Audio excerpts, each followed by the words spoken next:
You're listening to the Tarot Diagnosis. I'm your host, Shannon. I'm a licensed psychotherapist, and I also happen to have a love for tarot. Each episode, I invite you to reflect with me as I work to demystify the tarot and the human experience, all while exploring tarot's connection to mental and emotional health. While this podcast may feel therapeutic, it is not meant to take the place of psychotherapy. So grab your cards and join me as I work to create a pathway to better understand ourselves and those around us.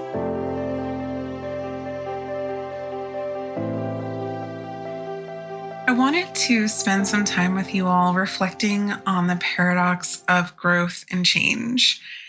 I know it's not just me going through this significant change or shift, because I have noticed that so many of you are going through one as well. And it's been really fascinating and makes me wish that I knew more about astrology and the energy of planets and how all of that seems to align and create these universal experiences and synchronicity. Something else I've realized is that I have unintentionally been talking about the major arcana in order the last few episodes. I had intentionally started the first solo episode with the Fool, but other folks have noticed that I've kind of been going in order. So it made sense that I also found myself thinking about the High Priestess and how that energy exists within the paradox of growth and change. There's a real enigmatic nature to the High Priestess that is similar to times of change and growth. So it made sense that that energy should be present as I reflect and really work to shed some light on the intricate interplay of change and growth, knowledge and mystery and silence and expression. And it just seems to be a paradox that we all are existing in right now. To be honest, I rarely think about the High Priestess because I rarely pull the card. So it's been nice to kind of invite that card into my reflections the past few days and really see what I can discover and what I can feel. And one aspect that I picked up on and immediately kind of gravitated towards was the duality inherent in the High Priestess, because the duality, or the concept of duality, is also very much present within the concept and experience of growth and change. So change often represents a paradoxical duality in itself because it can bring both comfort and discomfort. On one hand, change holds the potential for growth and innovation and new opportunities and experiences and feelings. It can ignite really deep personal and relational transformations or progress within society or groups, and really challenge personal and societal status quos. Change embodies this dynamic nature of life, which leads to adaptability and resilience and ultimately evolution. But on the other hand, change often triggers uncertainty and fear and resistance. Change and growth really disrupt the familiarity and the stability that as humans we are naturally seeking, which ends up forcing us to confront the unknown. And the paradox here emerges from this simultaneous desire for the positive outcomes of change and our resistance to it. We yearn for growth and improvement, yet we cling to the comfort and security of the familiar, which then creates a type of tension that is both profound and incredibly challenging. It reminds me of the psychological concept of homeostasis that suggests that we often strive for a state of equilibrium, resisting change that could disrupt our internal balance. And this resistance stems from our preference for stability, because stability provides a sense of predictability. But true personal growth really necessitates stepping outside of that comfort zone and choosing to embrace change. But we have to remember that change comes with a lack of predictability, and we have to be willing to accept that. And this paradox deepens when we recognize that growth and healing require discomfort. It's an essential component of it, because to grow, we have to challenge our beliefs. We have to challenge the way that we've been existing. We have to challenge the way that we show up for ourselves and others. And similarly, healing necessitates facing our pain and unraveling our layers and complexities of emotional baggage and thoughts and the narratives that we have, or the different parts of us that we haven't fully embraced or even gotten to know yet. But when we start to embrace that discomfort, that's when we really get to discover our true strength and our inherent resilience and our capacity for transformation. Because the High Priestess serves as a bridge between our conscious and our unconscious, we can think about it in terms of having an innate desire and need to change or grow or move in a different direction, but also feeling the gentle lull of comfort and familiarity, holding us steady where we are. Because consciously, we may not want to experience the fear of the unknown and instead make choices that keep us where we are, even though the wisdom of our unconscious is urging us to grow and evolve and do something different. Often we'll look at the moon that's present within the archetype of the High Priestess as depicting the unconscious, but right now it's making me think about the power the moon has over the ocean and how growth and change is like water. And the element of water is often associated with the archetype of the High Priestess. Recently, in our latest book club, actually in the symposium, we somehow got on the topic of water, and it got me thinking. Sometimes water is so soft and light and holds us while rocking us gently and allows us to really float effortlessly. And other times it is absolutely relentless and it's thrashing about and we can barely stay afloat or keep our head above water. The need for some level of acceptance of that paradox is so important in the growth and healing process.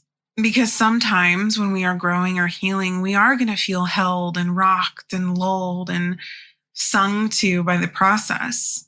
And other times, we're going to wonder where the hell we are, how the hell we ever thought this was a good idea to even head in this direction, and want to run backwards. And this is why when you start therapy, your therapist might look at you and say, things might get worse before they get better. We see this idea depicted so beautifully in the Six of Swords. The water is so calm and gentle on one side and rough and full of a lot of energy on the other. And we need to keep in mind that rough waters aren't always times of despair.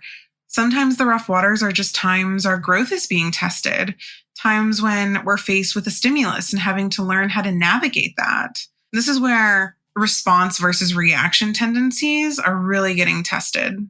Sometimes healing, growth, and change means that we're also experiencing conflict within ourselves.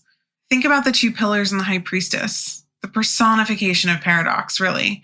One pillar represents one idea, feeling, or experience, and the other pillar, some other opposite or unrelated idea, feeling, or experience. And then perhaps we're in the middle, existing between the both of them. And the energy of the High Priestess is really just inviting us not to choose between one or the other, but to allow ourselves to exist within the space of them both. And I think we can see that in the Six of Swords. It looks like we're maybe in the rough waters and trying to head towards the calm waters, but maybe we're just closer to the rough waters, but really we're existing in between the both of them. Going back to the High Priestess, the most important part of this card, I think, is the curtain between the two pillars. A really important space that reminds me of one of my favorite quotes from a renowned psychiatrist and Holocaust survivor, Viktor Frankl, who said, quote, "Between stimulus and response, there is a space. In that space is our power to choose our response. In our response lies our growth and our freedom," end quote. When I think about the space between stimulus and response, I think about silence and I think about stillness. Silence holds great power, both positive and negative. And the High Priestess really reminds us of that potency. I've always felt like this card was saying so much while saying absolutely nothing at all. And the High Priestess really understands the value of that silence and how much power exists within that space. I'm reminded of times, even during periods of my own healing journey, when the way I responded or engaged with people was starting to change.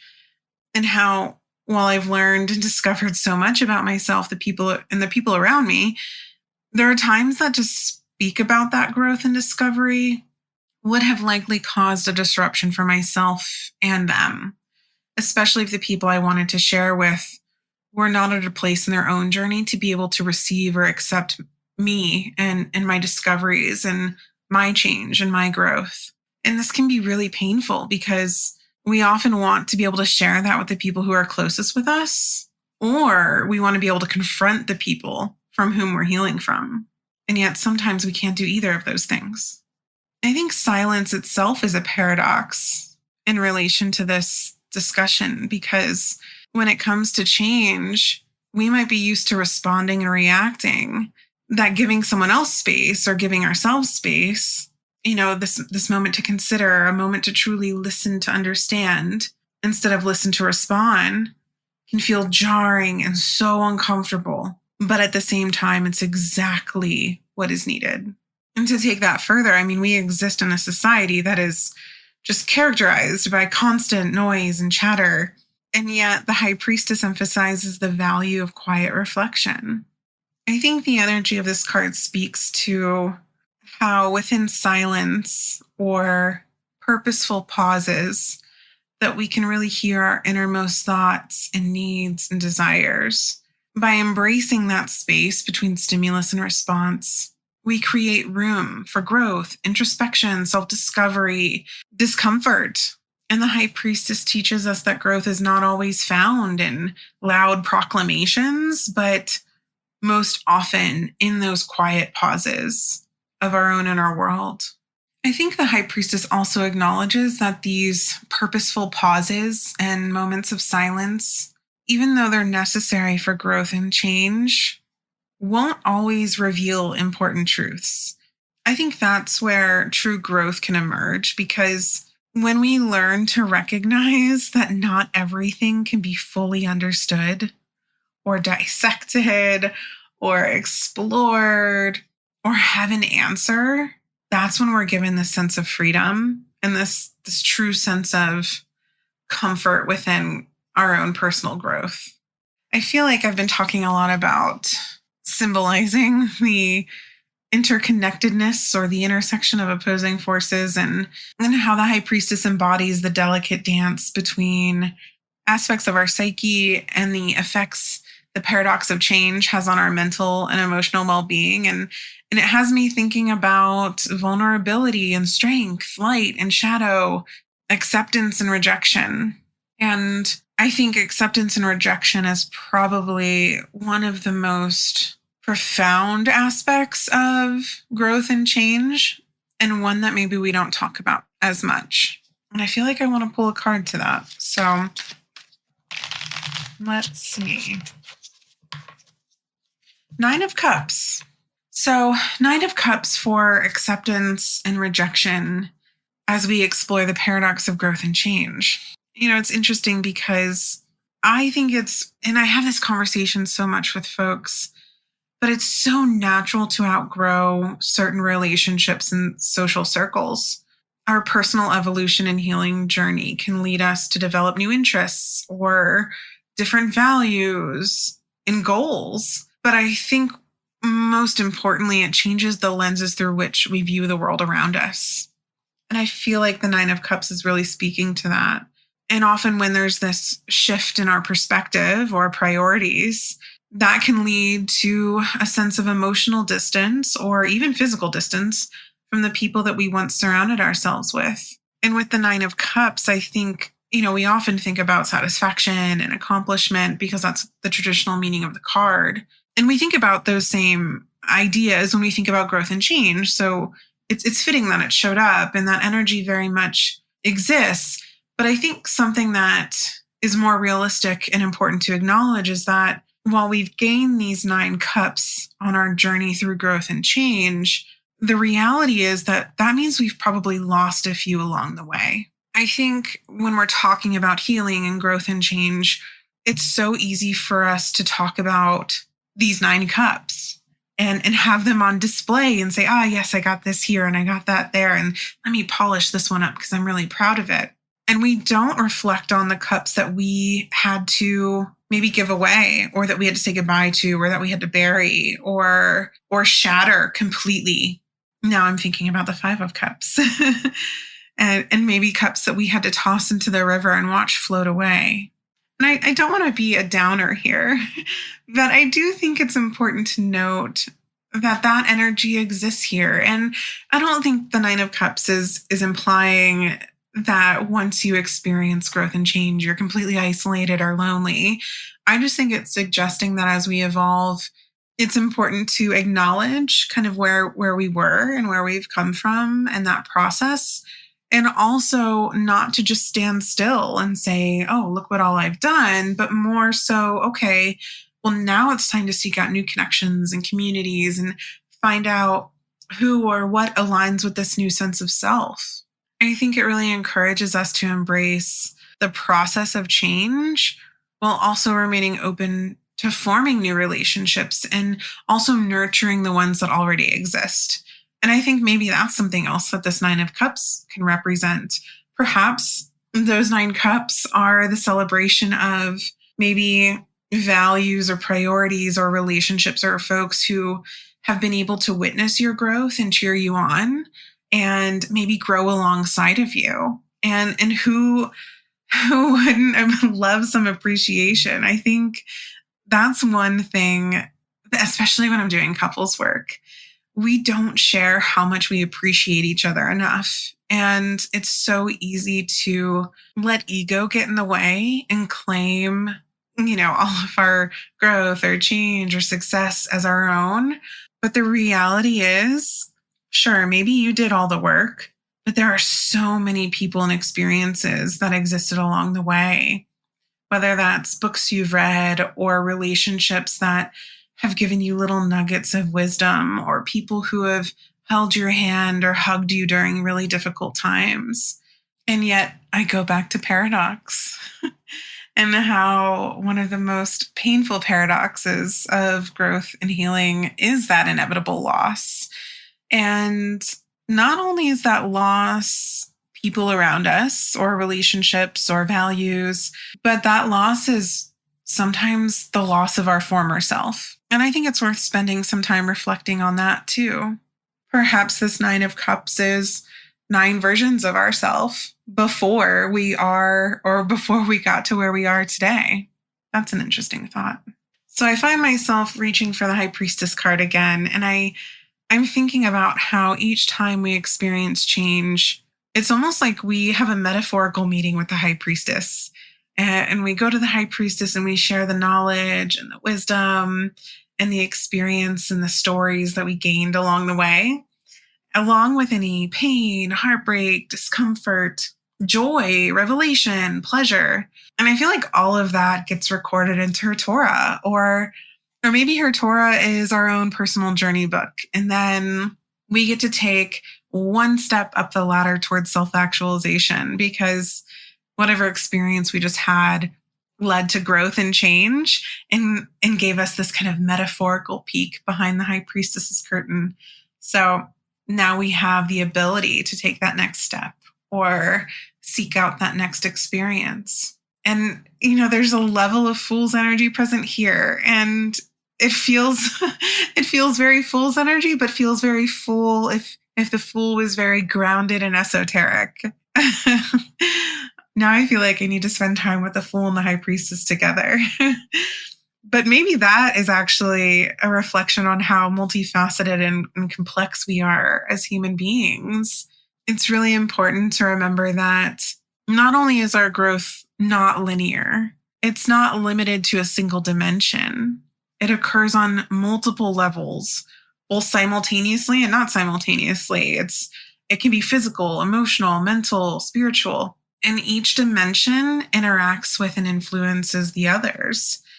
And eventually we end up with this really kind of creative web of interconnectedness that shapes our growth and our healing journey and allows us to kind of sprawl out. And I feel like now I'm going back to the 9 of Cups because, I kind of alluded to this idea of losing parts of ourselves and becoming a new version, and maybe showing off the different parts of ourselves that we once were with maybe a sense of pride or accomplishment. Like, look at all these phases I went through. And I feel like even though change tends to put those versions of ourselves on display or even challenge our notion of identity in the first place, it really is through the energy of that Nine of Cups, kind of embracing and being willing to display that or even adapt to the change, that we're really allowed and give ourselves permission to experience that personal growth and change and healing that we all long for. And I feel like that's when we are maybe the most authentic versions of ourselves. So now I land on this idea that maybe the High Priestess is not so much a feeling or experience as it is a space or a place that we go to.